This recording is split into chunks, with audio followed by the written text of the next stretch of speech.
Dear audience, Assalamu alaikum. Usman Sahal medicine and medical services YouTube চ্যানেলের পক্ষ থেকে আপনাদেরকে জানাই স্বাগতম। আশা করি আল্লাহর রহমতে আপনারা সবাই ভালো আছেন। বন্ধুগণ, আজকের ভিডিওতে আমি আপনাদের সাথে মুখের ঘা, মুখের ক্ষত, ছত্রাক আক্রমণ ইত্যাদি দূরীকরণে সহায়তা করে এমন একটি কার্যকর মেডিসিন এবং মেডিসিনটির নাম, দাম, গ্রুপ বা জেনেরিক নাম, প্রস্তুতকারক কোম্পানির নাম, ব্যবহারের নিয়ম বা খাওয়ার নিয়ম এবং এর সাইড এফেক্টস বা পার্শ্ব প্রতিক্রিয়া সম্পর্কে আলোচনা করব। তবে ভিডিওটি শুরু করার আগে আপনাদের প্রতি অনুরোধ, আপনি যদি আমার চ্যানেলে নতুন হয়ে থাকেন তাহলে অবশ্যই চ্যানেলটি সাবস্ক্রাইব করে লাইক, কমেন্টস এবং শেয়ার করবেন। বন্ধুগণ, বিভিন্ন সময়ে আমাদের প্রাপ্তবয়স্ক কিংবা শিশুদের মুখের ঘা, মুখে ক্ষত, ছত্রাক আক্রমণ ইত্যাদি হয়ে থাকে। এইসব সমস্যার সমাধানের জন্য আমরা ডাক্তারের শরণাপন্ন হই এবং ডাক্তারগণ তাদের পরামর্শপত্রে বা প্রেসক্রিপশনে যে জেলটির কথা বলে থাকেন তার নাম হলো ওরুকোনাজল ওরাল জেল। এটির গ্রুপ বা জেনারিক নাম হলো মাইকোনাজল নাইট্রেট এবং এটির উৎপাদনকারী প্রতিষ্ঠানের নাম হচ্ছে ইনসেপ্টা ফার্মাসিউটিক্যালস লিমিটেড। ওরুকোনাজল ওরাল জেল যেটি 15 গ্রাম টিউবের, সেটির দাম মাত্র 60 টাকা।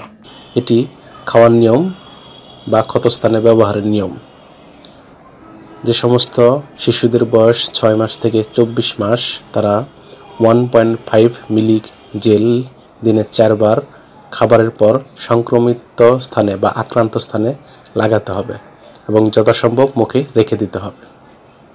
অন্যদিকে যাদের বয়স 2 বছর বা তার ঊর্ধ্বে অর্থাৎ প্রাপ্তবয়স্ক, তারা 2.5 মিলি করে জেল দিনে 4 বার খাবারের পর আক্রান্ত স্থানে বা সংক্রমিত স্থানে ব্যবহার করতে হবে বা লাগাতে হবে এবং লাগানোর পর যথাসম্ভব মুখে কিছুক্ষণ সময় রেখে দিতে হবে, তাহলে ভালো ফলাফল পাওয়া যাবে। এই জেলটি ব্যবহারের পর সামান্য কিছু সাইড এফেক্টস বা পার্শ্ব প্রতিক্রিয়া দেখা দিতে পারে, যেমন বমি বমি ভাব, ডায়রিয়া, অ্যালার্জিক রিয়াকশন ইত্যাদি দেখা দিতে পারে। গর্ভাবস্থা এবং স্তন্যদানকালীন সময়ে এটি ব্যবহার করা যাবে কিনা বা খাওয়া যাবে কিনা সেই বিষয়ে অবশ্যই পরামর্শ রেজিস্টার্ড চিকিৎসকের অনুযায়ী নিতে হবে।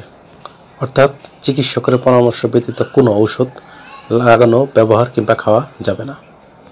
এই ঔষধটি আলো ও তাপ থেকে দূরে ঠান্ডা এবং শুষ্ক স্থানে রাখতে হবে এবং শিশুদের হাতের নাগালের বাইরে রাখতে হবে এবং যে কোনো ঔষধ ক্রয়ের পূর্বে অবশ্যই ঔষধের উৎপাদন তারিখ এবং মেয়াদ উত্তীর্ণ তারিখ দেখে নিতে হবে। ধন্যবাদ।